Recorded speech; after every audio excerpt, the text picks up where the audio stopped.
আচ্ছা, ভাবুন তো একবার, যোগব্যায়াম, স্পা আর মনের শান্তি। তিনটে একদম আলাদা জিনিস, তাই না? কিন্তু যদি বলি এই তিনটের মধ্যে একটা গভীর, খুব পুরনো একটা যোগসূত্র আছে, শুনতে একটু অদ্ভুত লাগছে হয়তো।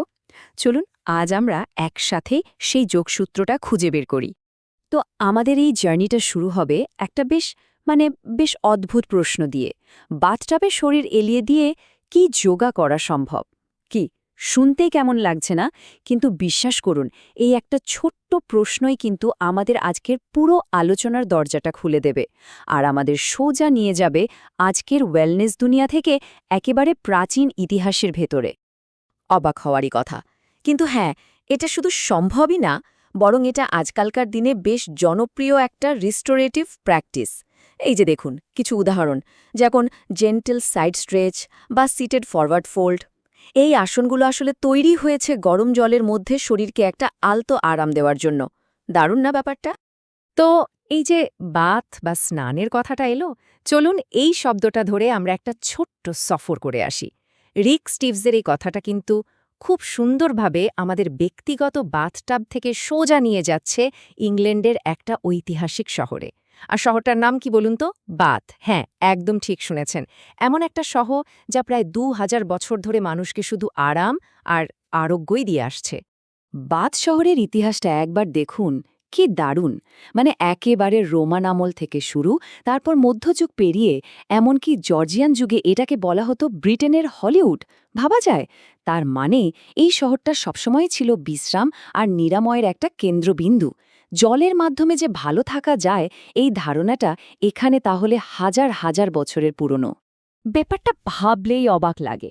সেই রোমানরা প্রায় ২,০০০ বছর আগে এখানকার প্রাকৃতিক গরম জলের ঝর্ণাকে ঘিরে একটা বিশাল স্নানাগার বানিয়ে ফেলেছিল। আর সেটা কিন্তু শুধু স্নান করার জায়গা ছিল না, ওটা ছিল একটা সামাজিক কেন্দ্র, একটা আরোগ্য কেন্দ্র, মানে একটা থেরাপিউটিক হাব। ওদের বিশ্বাস ছিল যে দেবী মিনার্ভা নিজে এই জলের খেয়াল রাখেন, আর এই জলের মধ্যে আছে আশ্চর্য এক নিরাময়ের ক্ষমতা। আর দেখুন কিভাবে ইতিহাস ঘুরে ফিরে আসে। প্রাচীনকালে যা ছিল পিওর বিশ্বাস, আজকের বিজ্ঞান তাকেই একটা বেশ ভারী কি নাম দিয়েছে, হাইড্রোথেরাপি। মানে সহজ কথায় জল ব্যবহার করে চিকিৎসা। তার মানে কি দাঁড়ালো? বাথ শহরের সেই হাজার হাজার বছরের পুরনো ঐতিহ্যই আসলে আজকের এই আধুনিক ধারণার মূল ভিত্তি। ব্যাপারটা সত্যি চিরন্তন, তাই না? বেশ, তো জল আর আরোগ্যের গল্পটা তো আমরা দেখলাম। এবার চলুন আমাদের আলোচনার দ্বিতীয় পর্বে যাই, যোগব্যায়াম। আর কি আশ্চর্য একটা কাকতালীয় ব্যাপার দেখুন, আমরা কথা বলছি সেই বাথ শহরেরই একটা যোগা স্টুডিওকে নিয়ে। আর তারা কি বলছে? যে যোগব্যায়াম সবার জন্য, একদম আজকের দিনের ভাবনা, তাই না? মানে সবার জন্য খোলা, সবার জন্য উন্মুক্ত। কিন্তু প্রশ্নটা হলো, যোগব্যায়াম কি সত্যিই সবসময় এত খোলামেলা আর সবার জন্য ছিল? একদমই না। এই যে দেখুন, আধুনিক যোগব্যায়াম আর পঞ্চদশ শতাব্দীর হঠযোগ, দুটোর মধ্যে পার্থক্যটা কি বিশাল! একদিকে আজকের দিনের কমিউনিটি ভিত্তিক সেলফ কেয়ারের উপর জোর দেওয়া যোগা, আর অন্যদিকে সেই সময়ের হঠযোগ, যেটা ছিল একটা সাংঘাতিক গোপন, ভীষণ একাকী আর প্রচণ্ড কঠিন একটা সাধনা। নিয়মগুলো শুনলে তো চমকে যেতে হয়। যেমন হঠযোগের জ্ঞান, সেটা নাকি গোপন রাখতে হবে, গোবর দিয়ে লেপা একটা ছোট্ট ঘরে একা একা অভ্যাস করতে হবে, মানুষের সঙ্গ একদম ত্যাগ করতে হবে, আরে এমনকি রসুন পেঁয়াজ পর্যন্ত খাওয়া বারণ। এ থেকেই তো পরিষ্কার বোঝা যায় যে প্রাচীন যোগের উদ্দেশ্য শুধু শরীরচর্চা বা ফিটনেস ছিল না, এর আসল লক্ষ্য ছিল আরও অনেক, অনেক গভীর। তাহলে আসল লক্ষ্যটা কি ছিল? কোনো নিখুঁত আসন বা পারফেক্ট পোজ? না, আসল লক্ষ্য ছিল সমাধি লাভ করা। সমাধি মানে কি? এটা হলো এমন এক গভীর ধ্যানমগ্ন অবস্থা যেখানে মন আর আত্মা মিলেমিশে এক হয়ে যায়। বিশ্বাস করা হতো এই অবস্থায় পৌঁছাতে পারলে মৃত্যুকেও জয় করা সম্ভব।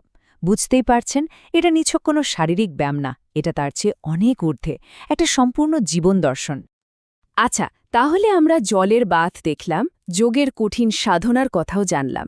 কিন্তু এই যে আজকাল একটা নতুন শব্দ খুব শোনা যায়, সাউন্ড বাথ, মানে শব্দ দিয়ে স্নান, এটা আবার কি জিনিস?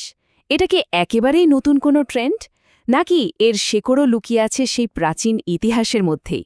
চলুন এই রহস্যটারও সমাধান করা যাক। আজকাল একটা সাউন্ড বাথ নেওয়া কিন্তু বেশ সহজ। একটা শান্ত আরামদায়ক জায়গায় শুয়ে পড়তে হবে, আলোটা একটু কমিয়ে দিয়ে হেডফোন লাগিয়ে নিলেই হলো। তারপর শুধু বিভিন্ন বাদ্যযন্ত্রের শব্দ তরঙ্গে ভেসে যাওয়া। মনকে শান্ত করার জন্য এটা আজকাল দারুণ জনপ্রিয় একটা উপায়। কিন্তু প্রশ্নটা আবার সেই একই জায়গায় ফিরে আসছে, এই ধারণাটা কি সত্যি আজকের, সত্যি কি নতুন? আর এখানে লুকিয়ে আছে আমাদের আজকের সবচেয়ে বড় চমকটা। সেই পঞ্চদশ শতাব্দীর হঠাযোগ প্রদীপিকা বইটাতেই লেখা আছে যে সমাধি বা গভীরতম ধ্যানে পৌঁছনোর সেরা উপায় হল অনাহত নাদ শোনা। অনাহত নাদ মানে কি? মানে হল নিজের ভেতরের শব্দ শোনা। একবার ভাবুন তো, আজকে যেটাকে আমরা সাউন্ড বাথ বলছি, সেই মূল ধারণাটা শত শত বছর আগেই প্রাচীন যোগীরা আবিষ্কার করে গেছেন। তাহলে পুরো ছবিটা এবার এক জায়গায় করলে কি দাঁড়াচ্ছে? একদিকে রোমানদের সেই উষ্ণ জলের স্নান, অন্যদিকে প্রাচীন যোগীর সেই নির্জন কঠোর সাধনা। আবার আজকের দিনে বাথটাবের মধ্যে একটা আরামদায়ক স্ট্রেচ বা হেডফোনে একটা সাউন্ড বাথ। নামগুলো আলাদা, পদ্ধতিগুলোও আলাদা, কিন্তু সবকিছুর পেছনে খোঁজা হচ্ছে একটাই জিনিস, একটু শান্তি। মাধ্যম হয়তো বদলে গেছে, কিন্তু লক্ষ্যটা আজও একই রয়ে গেছে। তাহলে এই পুরো আলোচনাটার পর একটা প্রশ্ন কিন্তু থেকেই যায়। নিজের জন্য একটুখানি আরাম বা শান্তির মুহূর্ত খুঁজে নিতে কোন পথটা বেছে নেওয়া যায়? সেটা হতে পারে একটা উষ্ণ স্নান, হতে পারে কয়েকটা সহজ যোগাসন, অথবা হয়তো হেডফোনে ভেসে আসা প্রিয় কোনো সুর। উপায় তো অনেক, তাই না? কিন্তু দিনের শেষে নিজের সেই শান্তির মুহূর্তটা ডিজাইন করার দায়িত্বটা কার? বোধহয় নিজেরই।